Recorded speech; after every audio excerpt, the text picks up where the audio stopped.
right, boom. And we are live. I want to thank everyone for tuning in to a very special edition of Off the Record on the People's Podcast this evening. We have a magnificent guest with us tonight, one who is going to give us some amazing information as well as inspiration. And that is none other than a scholar, a soldier, a believer, and a frontline activist and family man and a brother to us all, none other than Professor Reginald Muhammad. Assalamu alaikum, sir. Wa alaikum salam, dear brother Joshua. And how are you? And how's the family? And how's brother Minister Sharif doing? Yes, sir. Thank you for your question, sir. We are fine by the grace of Allah. And man, just striving to be upright in this wicked world. And we want to thank you for taking time out of your busy schedule. And of course, sending the greetings back to your family, yourself and your family as well. 30 years ago, something magnificent happened, and it's 2025. And we want to know, not just the viewing artists and people's podcasts, but people who have never heard, there are people who have never heard of the Million Man March. Could you let us know why it's relevant in 2025, sir? Yes, sir. Well, first off, let me start off correctly. In the name of Allah, the Beneficent, the Merciful, I bear witness, regardless of land, language, or location, there is but one God, and I further bear witness to all of the prophets. I greet each and every one of you all with the greeting words of peace. Assalamu alaikum. Welcome, salam, sir. Thank you. And as a student of the Honorable Elijah Muhammad and the Honorable Minister Louis Farrakhan, I'm grateful for this opportunity. And I'm here in the southern region, Muhammad's Mosque number 15. And I want to thank Minister Abdul Sharif Muhammad for always allowing me and always encouraging me to go forth in the body of work around the question of reparations and the Million Man March. Those are the two lanes I attempt to try and stay in, Brother Joshua. Yes, sir. And I'm just grateful and appreciative to be a student in this day and this time in this great body of work. Great question, the Million Man March. I'm a little bit biased. I want to let your audience know up front, I'm a little bit biased about the Million Man March because I was fortunate enough to be at Mosque 27 for at least 13 years. During the time of the Million Man March, I was part of the local organizing committee in Los Angeles and in Long Beach, both of those areas, during the Million Man March. And we know it happened on October 16th, 1995 on a Monday. And I will never forget that day. It's etched in my heart, in my spirit, in my memory. And so I just want to tonight have a conversation about what are some facts about the Million Man March, because more than 20 years ago, I wrote a book called In Fear of Leading. And the book was called In Fear of Leading. Black Scholars Still Envious of the Success of the Million Man March was the subtitle of that book. And there were people saying nothing happened after the march. And I felt it was my job and my responsibility to document officially what had happened after the Million Man March, the impact that it had. And I can say honestly, Brother Joshua, and to the audience, after 30 years, the Million Man March ushered in a whole new economic and political era for all of America. Let me say that again. The Million Man March ushered in a new economic and political era for all of America. Now, we have not claimed it, and certainly white America was not going to claim it. But the impact of that day was felt worldwide. And what's unique about it, Brother Joshua, is that it happens before social media, the explosion of social media and the internet. No one had cell phones, Facebook, Instagram, none of the social media platforms were around. So it first off demonstrated how do you organize and mobilize nationwide and worldwide grassroots mobilization. That had never happened before in the United States. Brother Joshua, we did Minister Farrakhan and the Nation of Islam and those who supported and participated in the Million Man March. We didn't ask white America, could we come? We didn't ask them to sponsor the Million Man March. We didn't ask them to be consultants of the Million Man March. That had not happened before in Black America, brother. We talking about well, at least not since the Garvey era. We had not asked them and asked them or pushed them to help us to construct or engage or organize the Million Man March, and that was historic in itself. And so the key is that, again, we bring in a whole new era. Remember now, there are over 3,000 reporters and media people photographers from all over the world assigned to the Million Man March. And so it was felt worldwide, it was known worldwide, and it had an impact. And white America has not been the same since then. And so I want to put into context, my wife is assisting us today, and I want to be able to share the PowerPoint. Yes, sir. Because I think it will put in context the conversation that we're having and start to prove my point. And that at the end of the day, the Million Man March, brother, it brings in a whole new economic and political era for empowerment for all of America. And so I want to do that first, Brother Joshua, and if you would allow us to share the screen real quick. And these are just real brief, because I think it lays the base and the foundation. And I want to always make sure that we recognize and give the credit, because a lot called the Million Man March through the Honorable Minister Louis Farrakhan in 1994 at the National Guard Armory in Harlem. Thousands of men turned out, and it was part of the Stop the Killing tour. But thousands of men, and there were thousands who could not get in. But that's when he gave the call for the Million Man March. And then more than a year later, the Million Man March happened on October 16th, 1995, on a Monday in Washington, D.C. Still the largest demonstration or gathering or march or gathering or demonstration ever to happen in the Capitol in the United States. So we should celebrate that, brother. That's a victory in itself. Is it okay, Brother Joshua, for her to go ahead? Oh, yes, sir. Okay. And I just want to kind of lay the base and the foundation and give the conversation, put it in context, some of the things that I'll be talking about. All right, the next screen.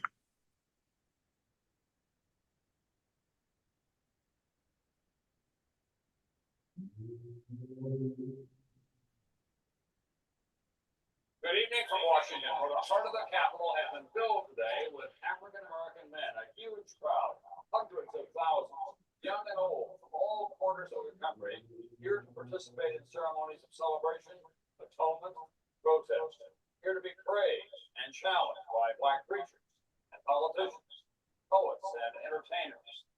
At the end of the day, a long, passionate, and confrontational speech from the controversial leader of this march, Minister Louis Farrakhan of the Nation of Islam.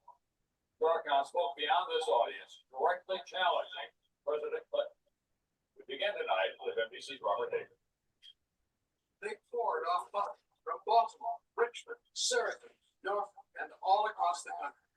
By midday, they filled the Washington Mall, the U.S. Capitol, all the way to the Washington Monument, a stunning sight. They heard from scores of Black leaders, from the poet Maya Angelou.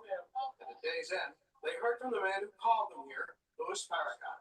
But the real evil in America is not white flesh or black flesh. The real evil in America is the idea that undergirds the setup of the Western world. And that idea is called white supremacy. That Farrakhan talked directly to President Clinton. We are a movement, people. If I can see the screen on one side, I want you to just read through the slide when it comes up. With this, yeah. I want you to read as soon as it's about how many we watch. That's what you read because I can't see the screen. I'm saying you just mute yourself. We can hear you, Brother Reginald. We can hear you. My dear Mr. President. Okay. Let me do this. Yes, sir. My screen is so small. Let me go with some of the facts about the Million Man March. Yes, sir. Okay, the Million Man March was held on October 16th, 1995, which was on a Monday. There were more than 2,000 members, and there's some records that says 3,000 members, but we know that there were thousands of members from the press, internationally and domestically, assigned to the Million Man March. Mm. There were over 300 local organizing committees that formed the Million Man March. Black women were an integral part of the planning and the support of the Million Man March. And over 10,000 buses were used to transport Black men to the march. Membership in Black organizations such as the NAACP Southern Christian Leadership Conference increased significantly. Next slide, please. And according to the joint studies of political and economic studies in Washington, D.C., which is a major Black think tank and policy center, they documented there were 1.7 Black men registered to vote immediately following the Million Man March. And the Honorable Minister Louis Farrakhan gave instructions, and we'll talk about that further. Then the National Association of Black Social Workers reported that there were over 13,000 applicants filed to adopt Black children after the Million Man March. Mm. There are two officially published documents following the Million Man March. We were just not talking and we just forgot about it once the Million Man March was over, but there were two official documents that preceded the Million Man March, that came after the Million Man March. And that's the Million Man March Day of Absence mission statement. That is a document of the Million Man March, dealing with the objectives of the Million Man March. And it was published by Sancor Publishing out of Los Angeles, California, headed by Dr. Maulana Karenga. And in fact, he's the one that his instructions were to pen the mission statement for the Million Man March Day of Absence. And that is an official document. Then the national agenda, public policy issue, analysis and programmatic plan of action for 2000 to 2008. And then 1996. Now that's very important, brother, because both of those documents, I can assure you, Black organizations and Black leaders are feeding off of still those documents. And the national agenda, Minister Farrakhan had more than 10,000 printed and gave a lot of them away to organizations and their leaders. And I can show you conclusively their pages, that national agenda, Brother Joshua, and to your audience. There's nothing that we're faced with today that is not in that national agenda, whether it be immigration, whether it be social justice, whether it be economic investment for the Black community, whether it be technology, whether it be STEM. Just about everything that we are faced with economically, politically, socially, culturally, and historically in that document, the national agenda. And when you come back to my screen, and I'll show you a copy of it. But again, that's a 156-page document. And again, the Honorable Minister Louis Farrakhan had more than 10,000 printed, and many of them he just gave away so organizations and leaders would have them. Now, and of course, I got that from Brother Rasul, formerly Brother Fontaine, at the final call. So we know what the actual facts are. And again, I can show conclusively that every organization that you see out there on the front line today, they have pulled a page or two or three pages from the national agenda. And just about any organization, you name the organization, and I'll show you with the various chapters in the national agenda what page that they're operating from. And then to remember that is the largest gathering, public gathering and public platform for all the Black leaders. Reverend Jackson, Reverend Sharpton, Maya Angelou, all of them, none of them had spoken to an audience that large. Historically, it was the largest day of unity. We often say that we Black people are never going to unite. We're never going to do anything. Yes, sir. And again, it showed you, brother, when the spirit is right, and Allah called the march through the Honorable Minister Louis Farrakhan, and the Nation of Islam had a track record, brother, and had an infrastructure in place. So it didn't happen by osmosis. That was based on a body of work and many years of work and struggle on the streets on behalf of our people. And remember now, the press came against it, white leaders, Black leaders, people came against the Honorable Minister Louis Farrakhan and the Million Man March. And I mean, they threw everything negative in the press about it. They told members of Black organizations and their leaders told that their congregations not to come. They told their organizations. But again, the masses of our people were there. And if there are more than 1,200, we know, active civic, social, political, culture, fraternal, sorority organizations in the United States, all of their membership or representation was there, even if they didn't endorse the march. But and there were those national officials, brother, who did not endorse the march, but the Honorable Minister Louis Farrakhan allowed them and had them speak at the Million Man. They didn't put up any money. They didn't help with the logistics or anything. But but at the end of the day, they were allowed to speak and give their political platform and an agenda at the Million Man March. And remember too, Brother Joshua, what's significant about the Million Man March for the rest of the audience, there was no fight that broke out there. How many times we hear black people say, well, black people can't unite, they're gonna fight, somebody's gonna start something. And I was coming from the West Coast, Brother Joshua, at the time, and to your audience, and working out of Mosque 27, which we call the West Point, and certainly Minister Malik, who was formerly Minister Tony, was worked there, working the West Coast brilliantly with Brother Captain Halim and the late Brother Wali and others. And at the end of the day, brother, I heard all the negativity on the ground myself, whether I was on the campuses, on the corner, in the hood, wherever I was, pushing for the Million Man March and attempting to help and organize. People like, man, niggas gonna start something, man. They ain't gonna let y'all come. Man, people are too disunited. And but we had to cut through all of that and have faith and belief that it would happen. And it did. And if you can imagine, Brother Joshua, I was coming from the West Coast. All of us fly periodically on commercial airlines. If you can imagine, for those who had to fly from the West Coast and those who came from out of the country, but I got on the plane in Los Angeles, and over 70% of the plane was black men. And normally when I get on a plane today, 30 years, if I see 3 or 4 brothers or sisters on the plane, I'm speaking to them and glad to see them. But there were over 70% of the plane that day, and I could look at the white pilot and the airlines. They were shocked, brother, and all of white America was shocked by it, because they had never seen that level of unity. They knew that the Honorable Minister Louis Farrakhan had called, and they were frightened, brother, by the fact that we organized and it was a response. And so the controversy of the Million Man March, the biggest controversy was they tried to play down the numbers. The National Park Service tried to play down the numbers. Yes, sir.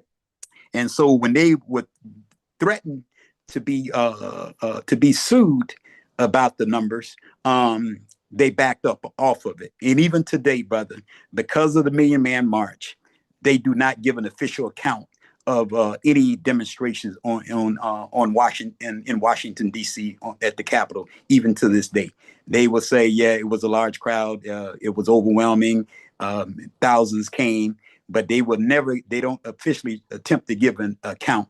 Why? What happened with that? Because at the Million Man March, brother, they would honestly have to give us credit for more than 2 million that showed up on a Monday. And Brother Joshua, they knew too, their intelligence knew that Minister Farrakhan had a legal team. And if we ever had taken them to court on it, they would have to been deposed and set with in the deposition, answering questions. They would have to bring aerial shots of the Million Man March. They would have to prove and show their calculation. And they knew they were lying, brother. So they have backed off of it, man, because of military intelligence and others who were involved in it, brother, at the end of the day. And I'm working on a research piece for that I'll be presenting later on in 2026. Okay. But brother, they would have to have been deposed, and then two, if it ever go into court, they would have had to prove how we were doing this calculation. That means that we would have to see area shots, things that we didn't think that existed, as far as satellite images and everything else would have had to been revealed. They were not willing to do that, and even today, so they don't even give an account of the Million Man March. And because they know that there were more than 2 million that showed up on a Monday. And I'm saying to us as a people, Brother Joshua, it's okay. We got to learn to celebrate ourselves and the victories that we have. And that was a victory that fired a shot all over the world. And if you watched the Honorable Minister Louis Farrakhan, and of course, your father was the Supreme Captain during that time. He traveled with the minister around the world a couple of times, brother, and all over the world. People came out to see the minister because the impact of the Million Man March. And let's talk about some of the political impact, brother. There were organizations from all over the country that were at the march. And again, um, doing when I say that there was a excuse me, when I say that there is a we brought in a whole new era um, of empowerment, of economics and political empowerment for blacks in America. Remember now, former President Barack Obama is at the Million Man March, and he constantly talks about and early on that he was a community organizer. Or was he a community organizer? He was a community organizer in Chicago. And so he felt the impact. He knew and worked along with the local organizing committee in Chicago. So where did he learn to organize and mobilize millions of people? He was at the Million Man March, and I know privately he would tell you it left an indelible impression on him, and that he was never the same after the Million Man March, nor was white America. Also, Brother Joshua, the impact that it had too, that it was not an official day off or holiday for the Senate or the House or the U.S. Supreme Court or the U.S. Copyright Office or President Clinton at that time. And they shut down that day because they were shocked and stunned, and they didn't know what was going to happen that day. But they were prepared now. They were prepared for violence and everything else. And let's talk about some of the cultural things and social movement behind the Million Man March, Brother Joshua. Remember, but Reginald, listen, not to cut you off. But okay. Can you come back on the screen while you're talking? Yes, so we can have, so people can see you what you're saying. All right. Go back and forth. All right. Thank you. All right. Yes. So there's a social and cultural impact, Brother Joshua, because remember now that during that time, your big name rappers and hip hop artists, Tupac is around that time. He's at the Million Man March. You talking about what was his name? Public Enemy. That crew was at the Million Man March. You had Ice-T is at the Million Man March. Yes, sir, all of the scholars that we know of today, they were at the Million Man March. It's their biggest audience. Was it Professor Michael Eric Dyson? He's at the Million Man March. He speaks that day. Cornel West, he's there that day. Because again, brother, they saw the momentum. And some of them were part of the National Organizing Committee. So it wasn't just the minister's, his brilliance, brother, and his inclusiveness. That national committee for the Million Man March, Dr. Benjamin Chavis was the national director of the Million Man March. And remember, the Million Man March headquarters was at Phi Beta Sigma's headquarters, one of what they called the Divine Nine. And I'm just showing you the level of unity. And the criticism was that black women were not invited and they were kept out of the march. And that was segments of the black petty bourgeoisie and white liberals and conservatives with their argument, because we know black women were at the Million Man March. Dr. Betty Shabbazz spoke at the Million Man March. Dr. Dorothy Height is present at the Million Man March. Maya Angelou spoke at the Million Man March. Queen Mother Moore, who's the matriarch, many consider her the matriarch of the reparations movement today. She was there and gave a statement. And one of her last public appearances is at the Million Man March. Dr. Ife Williams, and from our Department of Political Science at Clark Atlanta University, she's part of the national, she was part of the national body that helped with the assembly of the Million Man March. And remember too, it was a day of absence. So millions of our people stayed home, Brother Joshua. And organized, the children organized the community, men and women who did that. So that impact was felt all over the world, Brother Joshua. And after I came back from the Million Man March, on a personal note, my father was a professor at St. Petersburg College, and he called me after the march later that night, and I was still in D.C. and he was excited, and this is the first time I think he was that excited. I'd ever heard him that excited. He said, I'm proud of you. I saw the Million Man March on TV. He said, and all the classes that I taught today at St. Petersburg College, the students, and this is a majority white school, he's saying they didn't want to talk about anything but the Million Man March. He said, so we had it on the TV. He said, even throughout the campus at St. Petersburg College, which is a majority white campus in St. Pete, Florida, and the Tampa Bay area. He said they had it on all the TVs. He said it looked like all of St. Pete stood still that day He said because white America was somewhat startled and alarmed. And he said, and they were surprised. He said Black America was surprised. And that came from my dad about the Million Man March. Internationally, Professor Akinsanya Cambone at the Pan African Art, who's still open today, he was actually in a month or so before the Million Man March, and he had traveled to 3 countries in West Africa. And he said everywhere he was going, people was asking him, they knew he was from America, what about the Million Man March? This is on the continent of Africa months before the march. And I'm just showing you, giving you examples of the impact of the Million Man March. And then too, Brother Joshua, at the end of the march, the Honorable Minister Louis Farrakhan hired an independent auditing firm to calculate what was taken in at the march and record and document and account for all the dollars and dimes and nickels and whatever we contributed. It was accounted for. No organization had ever done that before, brother. So I'm just saying that there were so many things that came after the Million Man March. And again, it brings in, if those who just got on today, I need you to start to think about the Million Man March, is that for the last 25 or 30 years, the era and the impact that we have been in America is the Million Man March era and movement that we have been involved in. Economically, politically, socially, and culturally. Spike Lee's socially and culturally. He released a film, Get on the Bus. The sister who did the untold story of the Million Man March. Oprah Winfrey was big at that time. Her show that day was about the Million Man March. She didn't particularly give us the credit that and the Honorable Minister Louis Farrakhan got a credit, but it was about the Million Man March. All of white America, brother, was shook that day and shocked. And many of them said, never again will we allow this to happen.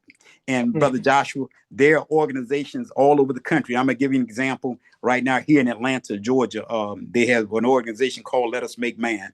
And Brother Derek Bozeman, he was at the Million Man March. He'll tell you he was inspired by the Million Man March. There are organizations, male and female organizations around the country, brother, that they were inspired to start the Million Man March.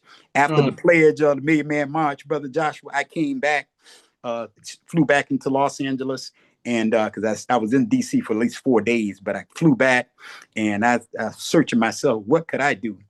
What should I do? And because I took the pledge, and how could I help? And I remember many, many years ago, Minister Farrakhan, when I meet him at Mosque 27 in Los Angeles, and I'm talking to him, and he told me, he said, well, brother, you have to find your niche and go to work. That's when the success will come. And he said, what is it that you do? And I told him a little bit about my background. And he said, well, brother, we have political scientists in the Nation of Islam. He said, so find your niche and go to work. And so after the Million Man March, brother, because go back to the official document of the Million Man March and even the national agenda. Reparations is in the national agenda, believe it or not. Minister Farrakhan mentions in his lecture at the day at the Million Man March, he mentions reparations also. And again, there were several scholars and activists got up and talked about reparations. And so again, I was inspired to go about and attempt to be a student and be a servant in the reparations movement.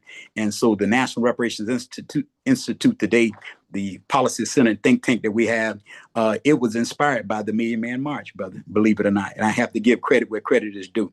And but Brother Joshua, there are a number of documents that have come after the Million Man March. Sister in the Nation of Islam, Sister Nadine Muhammad, the 50 fascinating facts about the Million Man March. Her document, one of the major Black reporters, Michael Cotton, the Million Man March, brother, portraits, and he documents some of the things that I told you about the Million Man March. It's in there, Brother Joshua. There, Time Magazine, 95, it featured some of the highlights of 95. Of course, the Million Man March is in there. That's Time Magazine. And remember, Brother Joshua, there was not one major outlet in the country that the Million Man March was not plastered on the front cover of the Million Man March. It had never happened. White America shook brother. And one of the things I heard the minister say recently, well, no, I take that back. In 2008, he's on Don Lemon's show, and Don Lemon questioned the minister about uh, the fact that they've made the Million Man March may have not had the impact that he wanted. And the minister corrected him quickly and said, no, brother, internationally and nationally, and I'm paraphrasing, that there was an impact worldwide on the Million Man March. And I gave you some of the examples. And and there are those, again, Brother Joshua, give an example from the hip hop community. If you think about it, go back and listen to Tupac's piece with Snoop Dogg. They mentioned the Million Man March in there. Yeah. Go back and listen to the last commercial successful CD by Curtis Mayfield, The New World Order. He mentions the Million Man March in the New World Order. And so you go back, brother, there were just so many from an academic standpoint. There's a brother at Morehouse College, Dr. Sam Livingston.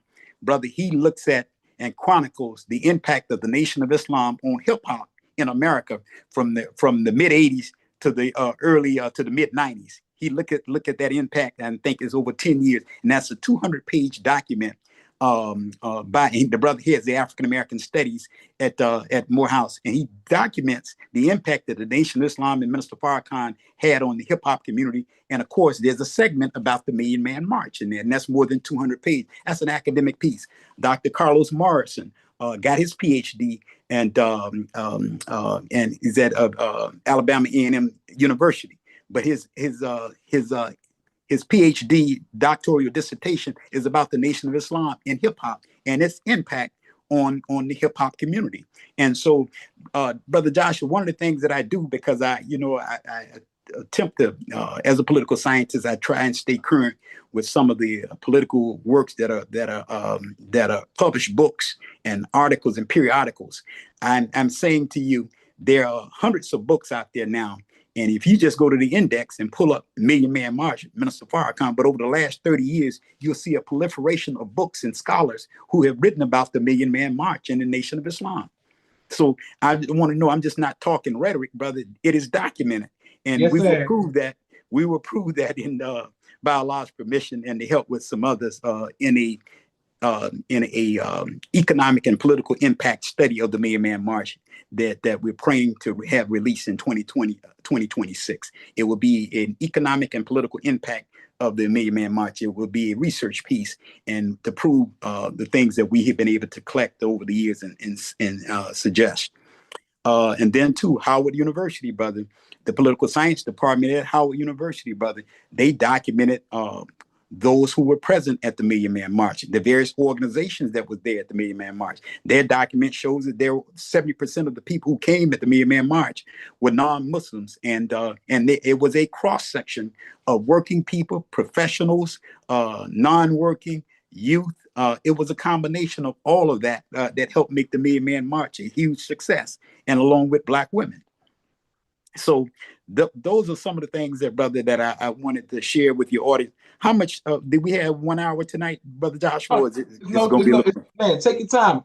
Okay. I want to ask you a quick question, though. Yes, sir. Please do. Yes, sir. You mentioned Betty Shabbazz.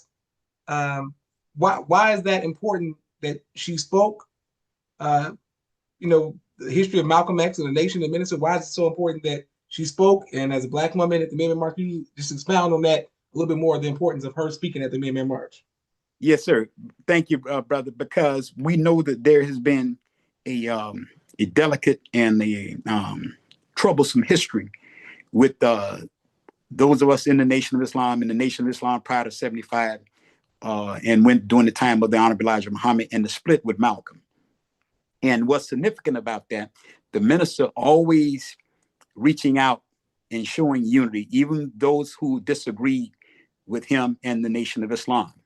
And because if we said that it was going to be it was truly going to be about our unity, then Dr. Betty Shabbazz and others who have been critical, sometimes critical of the Nation of Islam, sometimes critical of the Honorable Minister Louis Farrakhan, she was invited. And again, it was a way of healing because we know too, brother, that at one point that the government set up a situation with her daughter. That's and right. attempt to entrap her um, in an attack on the Honorable Minister Louis Farrakhan. And of course, we were able to avoid that trap. And the Honorable Minister Louis Farrakhan and your father, who was the Supreme Captain at that time, we were able to avoid that trap. And so it was that helped start to heal the Nation of Islam and the Shabbazz family. That gesture of having her there to show that we were in unity, and we were going to have a functional unity across the board. Oh, and this is one of the things that I failed to say, Brother Joshua, is that for the first time too, regardless of the ideology, philosophy, or theology, everyone was welcome at the Million Man March. And you saw a cross section of that. And that's one of the things that Howard University has documented in their research. I think I got the piece. Let me see if I can pull it real quick.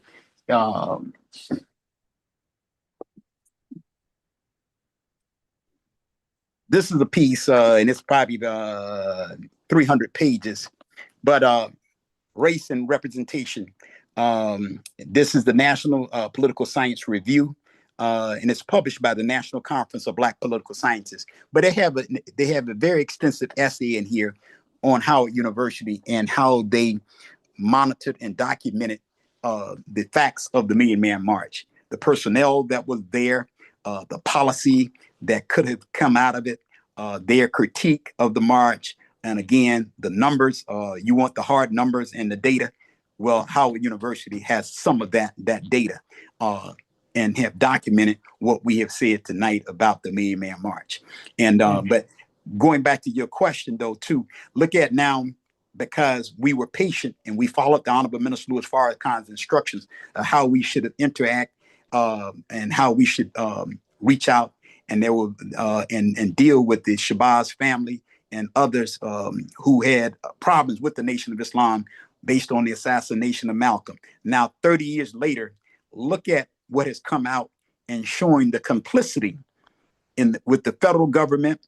We had even black critics who attempted to pin that on the Honorable Minister Louis Farrakhan and the Nation of Islam. And now many of them have gone silent. They have even written books about the Nation of Islam, but now they have all of a sudden gone silent now that 30 years, as the minister asked us to work and be patient and follow his instructions. Now it has come out that shows conclusively that the New York Police Department, and look at Ben Crump's work with the Shabbazz family. Look at now, they have paid some of the victims who were former members of the Nation of Islam, who they accused of being part of the assassination of Malcolm.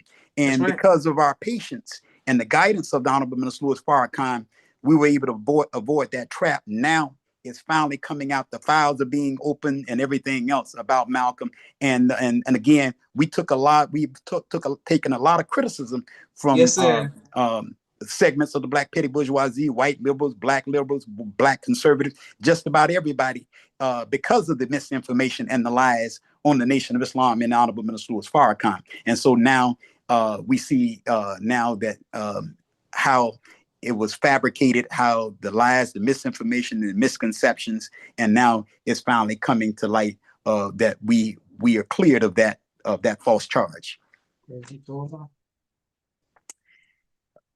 Did I answer your question, brother? Oh, beautiful, sir. Beautiful, sir. All right. So, but Brother Joshua, I just want to again say to your audience, I want to take any questions, anything about the Million Man March, and the research is ongoing. The Million Man March, and again, I want us to start to teach our children and our grandchildren about the Million Man March, and recognize again that we in the last 25, 30 years, we have been in the Million Man March era. What happened at the Million Man March has affected Black life and Black culture, brother, and white America. So here's one of the things too, Brother Joshua. Many of us remember, because it's played over and over and over, they commercialized Dr. King's lecture address at the March on Washington in 1963. And everybody, our children and everybody else, they don't know the substance of the entire speech, but they know I have a dream. But think about one of the statements that the minister made and at the Million Man March. He said that, brother, the quote of the Honorable Minister Louis Farrakhan is that white supremacy must die in order for humanity to live. White supremacy must die in order for humanity to live. Think about that, brother. And we in the middle of the MAGA movement right now and a surge of white supremacy. The minister said that the Million Man March and other things, other bodies of work that the nation has done and he has done and given us, those are the seeds. Now we see those seeds germinate now.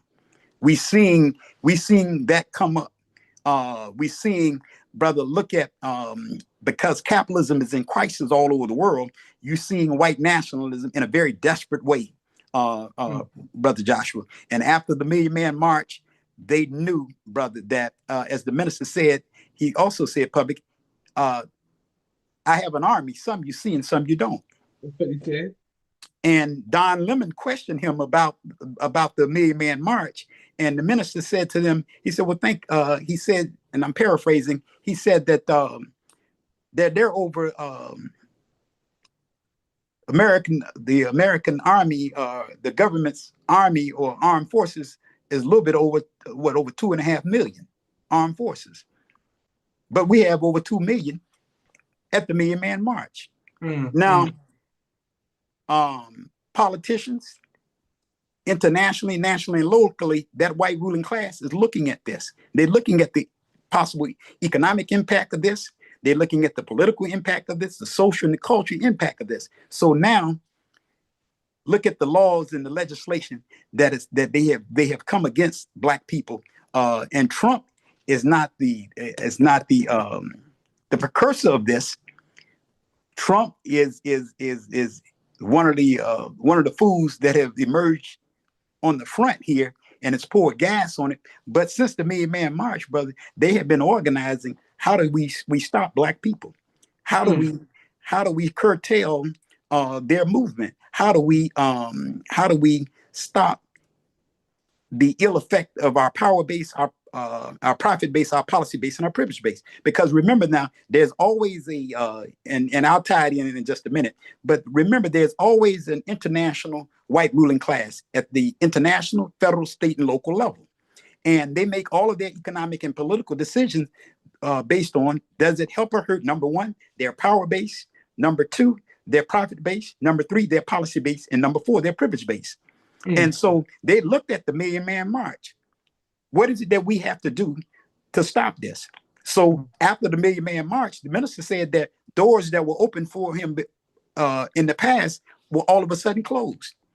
Remember, it's Baptist Convention USA, Dr. Henry Lyons, who came out against the Million Man March. That's the largest, at that time, it was the largest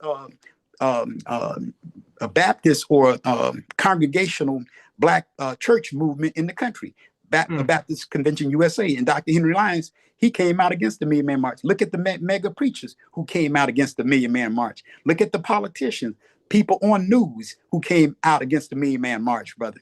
And all of them, you know, they looked a little stupid later on, but they came out and attempted to hinder and do white folks' bidding for them. And so it was again, the success of it, because Allah backed us, brother, and we followed the Honorable Minister Louis Farrakhan's instructions. And he said about the Million Man March, anything that you thought was impossible, I've taken the impossibility out of it with the success of the Million Man March. Now, I didn't quote the minister verbatim there, but I'm paraphrasing. But he says something to that effect that anything of good that you're attempting to do, I have taken the impossibility out of it by Allah's permission with the Million Man March. Beautiful. Excellent. Okay, yes, sir. But Reginald, some people are showing you love all around the world. Thank you all very much. Praises due to Allah. Sister Naima, Sister Miriam, Brother Daniel E, Sister Auntie. Thank you to everybody who continues to show love. Now, Brother Praises due to Allah. Yes, sir. We have more questions for you, but I didn't want to stop you from the PowerPoint. Do you have any more with the PowerPoint? Yes, we had one more. We have one more. I want to show one more short video of the Million Man March. Yes, sir. And I want to again thank my wife, Shelly. She's doing the engineering, so I don't mess anything up on your show tonight, Brother Josh.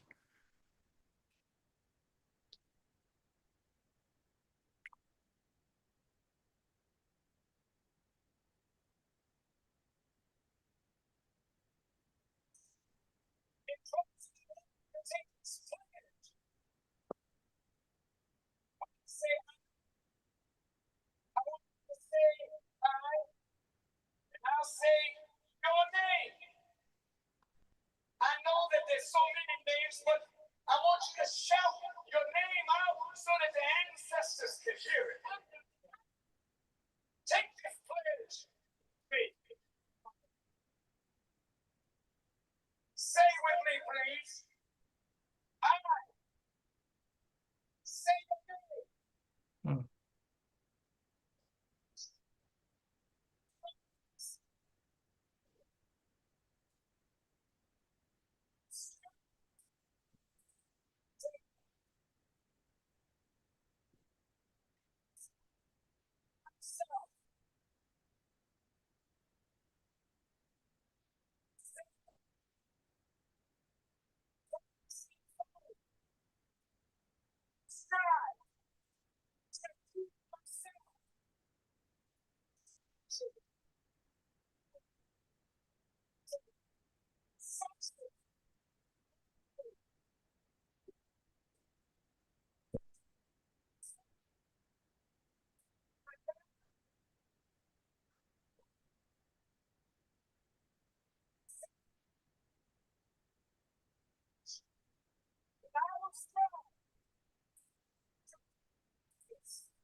Okay, it's in the volume's a little low, brother. Reginald.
Some children.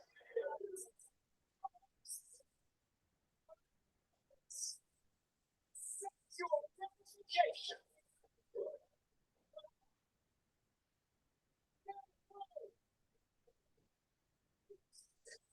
To be strong men and women.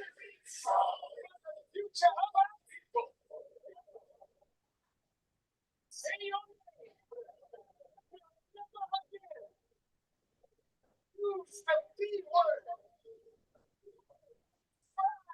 Any female. Particularly sister. Say your name.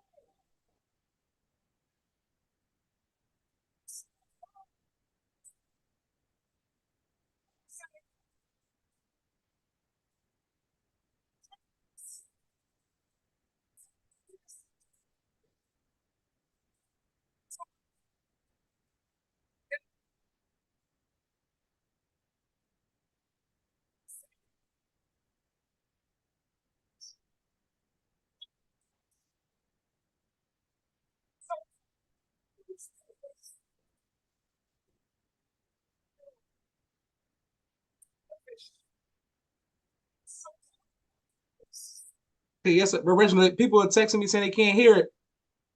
We got the volume up all the way, brother. Ask them to turn up because we have our volume up all the way, brother. Yes, sir. So I'm not sure what else we could. And then too, Brother Joshua, maybe we'll make the video available, the PowerPoint for your website or for your Oh, yes, sir. That would be beautiful. yeah.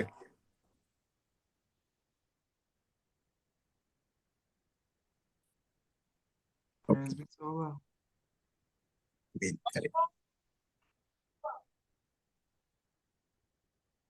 All right.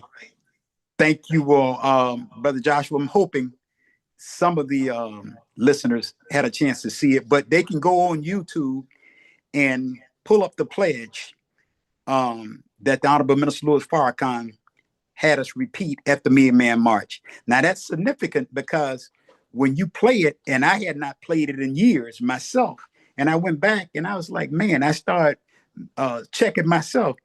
Have I attempted to live up to the pledge? And tomorrow is the anniversary of the Million Man March. Think about everybody that's on here, sitting down with your family, and 10 black men, you know, 10 black men that you know in your family, you sending that pledge to them and asking them to take tomorrow off and make sure that they take that pledge and start to attempt to fulfill that pledge and make it real and apply what the Honorable Minister Louis Farrakhan has instructed us to do. That's key. That's key and critical, and that's what I'm asking others to do, and that's what I'm attempting to do myself, is to reflect back on that pledge and say, what is it that I could do to continue to fulfill that pledge and the obligation and the pledge that I took.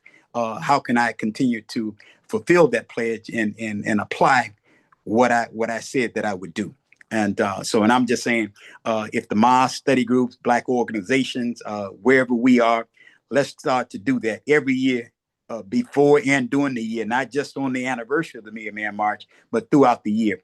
Let's get that pledge framed up and put on our walls in our homes and our schools and our offices, because at the end of the day, you know, a journey of 1,000 miles starts with one step. That's right. And so let's start to re-implement, reacclimate ourselves, reinvigorate ourselves, because again, we're part of the era, of the economic and political era of the Million Man March.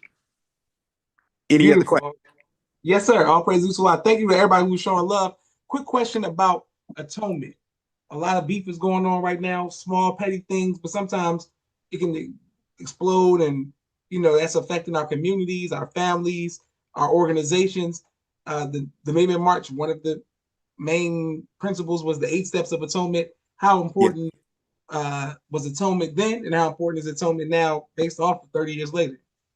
It's absolutely critical, brother, because we are people that are so divided, brother, and because of the lack of knowledge of self, the level of disrespect, the anger, the hatred within, brother, those that 8 steps of atonement, brother, will help alleviate and offset some of the problems that we have in the community, brother, if we would just utilize that. And remember, brother, around the country, brother, there's still brothers and sisters who adhere to the Honorable Minister Louis Farrakhan and have set up 10,000 Fearlesses houses around the country, brother, where they are practicing. And I know Brother Willie Muhammad out of New Orleans and others, they practice and help mediate with those 8 steps of atonement and help mediate conflict and with conflict resolutions and programs around the country, brother, that they have implemented. And so all of us should always utilize that, brother. Anytime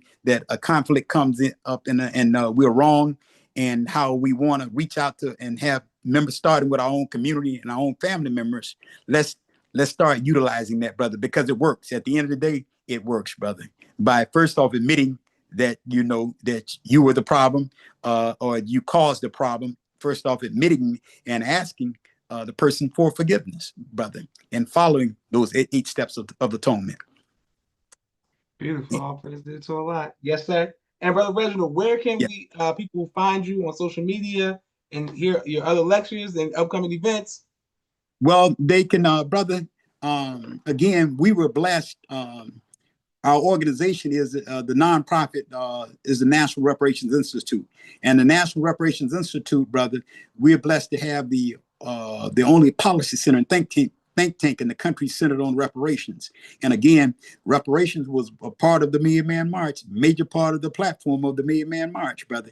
And then too, brother Joshua, I'm reminded last night, I was on another podcast last night, but remember too, brother, that came since the Million Man March, brother, the minister gave us 9 ministries, brother.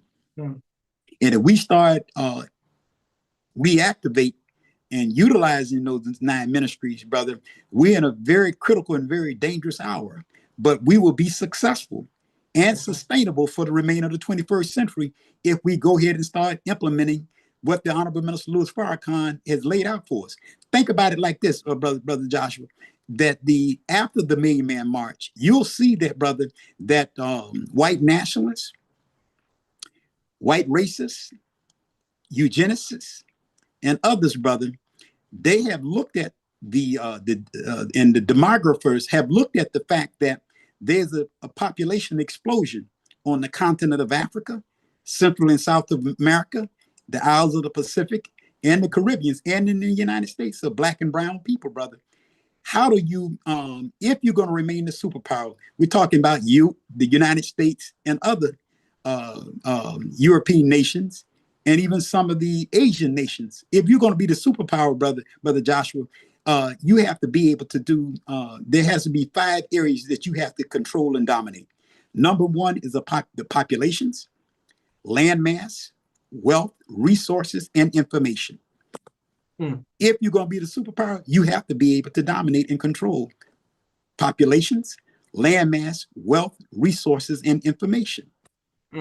And so with that said, brother, after the Million Man March, eugenists, white nationalists, white racists, all had looked at, wait a minute, how are we going to, with this population explosion around the world of darker people, how are we going to control the populations?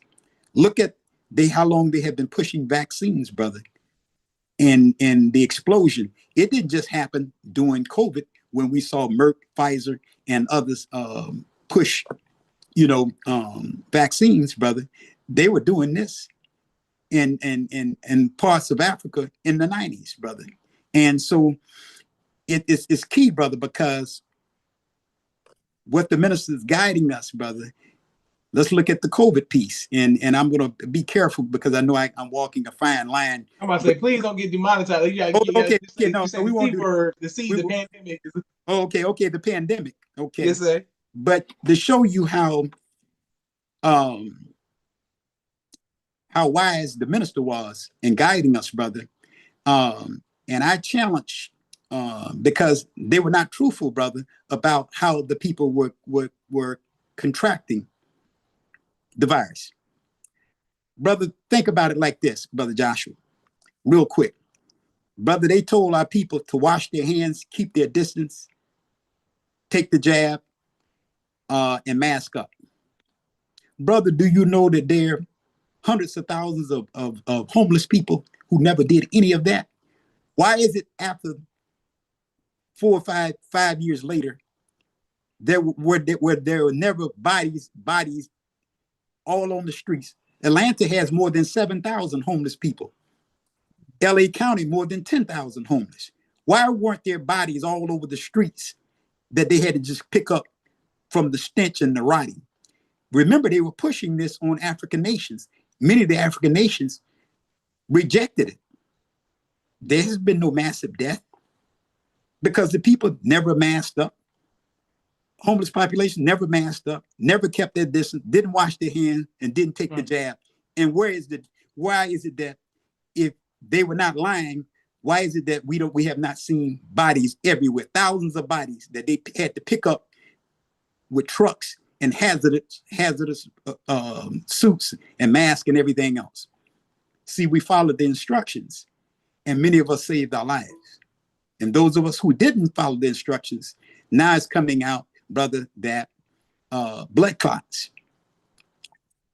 has happened in a very massive way. Congress just had a hearing on it, a public hearing on it last week in Congress. So, but anyway, I digress. But I just wanted to still tell you all again that Million Man March had such an impact that that ruling class said, how are we going to control the population? How do we make sure this movement of blacks don't ill affect our power base, our profit base, our policy base, and our privilege base? And again, you got to be able to control populations in order to do that, and the information. Any other questions, Brother Joshua? Man, no, sir. You saw, man, you handled this great, and you've given us some amazing information as well as inspiration. Professor Reginald Muhammad, thank you, sir, and thank your family. But we do want to get an in-person interview with you, inshallah. I would love to do an in-person with you, interview with you, perhaps at your college, your home, somewhere. We got to do an in-person interview so we can sit and man, just go over certain facts and continue to inspire the people. Well, I would love to, Brother Joshua, and I thank you for allowing me to talk about the Million Man March, brother. And I told you up front that I would be a little bit biased about it, brother, because I was fortunate to be there. And I'm just so grateful, brother, to be a student of the Honorable Minister Louis Farrakhan and being able to soldier here now in the southern region of the Minister Abdul Sharif Muhammad, and the great body of work and the great men and women and the laborers here in the southern region and throughout the United States. And I'm just inspired, brother, that I'm allowed to do to be in my lane. And again, that lane is reparations and the Million Man March, brother. And so I'm just grateful for it. And again, I'm asking all the believers and anybody, friends and supporters, don't forget that the Million Man March brought in a whole new era, a whole new economic and political era for all of America. White America has not been the same since the Million Man March. And again, we need your support. Please go to nationalreparationsinstitute.org, nationalreparationsinstitute.org. We need your support. We need your expertise, and just four quick objectives about the National Reparations Institute. Number one is to consolidate and unite the reparations movement because it's fragmented right now. And then number two is to control our own narrative. Number three is to implement the National Reparations Declaration. That is a 86-page document. If you read the National Reparations Declaration, you'll know who owe us, why they owe us, how much they owe us, and why reparations is good for all of Black America. And also, too, we completely define what complete reparations is. There are a lot of people running around, Brother Joshua, and to your audience talking about cut the check, cut the check. The Honorable Minister Louis Farrakhan said, he said that there is a major land question that has to be addressed. He said, we're talking 8 to 10 states or millions of acres of land. Otherwise, it's a compromise and it's a sellout. So go and read the National Reparations Declaration. And then number 4 is to implement the collective culture model that will actually secure reparations for Blacks in America. Reparations will come about, brother, and the success of the Million Man March will come about not through picketing, protesting, prayer breakfast, pleading, or petitioning. It's a public policy issue. They will make their decisions on reparations, Brother Joshua, is that does it help or hurt their power base, their profit base, their policy base, and privilege base? That's how all the economic and political decisions are made in this country today. It's not based on what is just, what is fair, what is equitable, or what is civil. That's not how that international ruling class of Europeans make their decision. See, if we do that, if we discard that, then we'll be around here another 100 years attempting to plead our case. And again, no people ever got free and just pleading and protesting. There is a place for it. There is in petitioning. But I'm suggesting too, it's a public policy issue. And again, if we start to ill affect or enhance their power base, their profit base, their policy base, and privilege base, they'll come to the table on reparations. And so you'll see more about that in the up and coming months. But again, please visit our website, nationalreparationsinstitute.org, and get more information and be a part of the work. And again, if many of y'all who can stay home tomorrow, reflect with your families about the Million Man March. I got to make sure that my children see some of the clips of the Million Man March. They take the pledge, and hopefully if you're in the community, if you're on the job by any chance, talk about the Million Man March and its impact on all of America, its economic and political impact on all of America, because we saw the crime rate go down. According to the FBI statistics, crime rate went down in major cities. We see that for the first time, Brother Joshua. We see black millionaires and billionaires. Well, over the last 30-year span, if you look at the Congressional Black Caucus Foundation research, NAACP research, Urban League's research, you'll see the biggest period of black billionaires and millionaires that happened during the Million Man March era in America. The growth of black organizations, brother, happened during the Million Man March era. So thank you all for your time. Thank you for your attention. And at least let me leave you with this, Brother Joshua. If there's no more questions, let me leave you with my closing motto. For the remainder of the 21st century, we must produce thousands of great thinkers who are great builders and thousands of great builders who are also great thinkers. Then and only then are we prepared to take our original position on top and at the center of the world stage as a proud, productive, proficient, and powerful people. This great human transformation and elevation will happen only with complete reparations. Thank you all for your time. Thank you for your attention. And I thank again the Honorable Minister Louis Farrakhan for calling the Million Man March and all the men and women who supported it and all of those who have supported me in our research in our attempt to make sure that we've documented the economic and political impact of the Million Man March. Thank you, thank you, thank you. I am grateful. Assalamu alaikum. Alaikum salam. This is Joshua Muhammad signing off for the People's Podcast. Thank you very much, Professor Reginald Muhammad, and thank you all for watching. Beautiful, sir.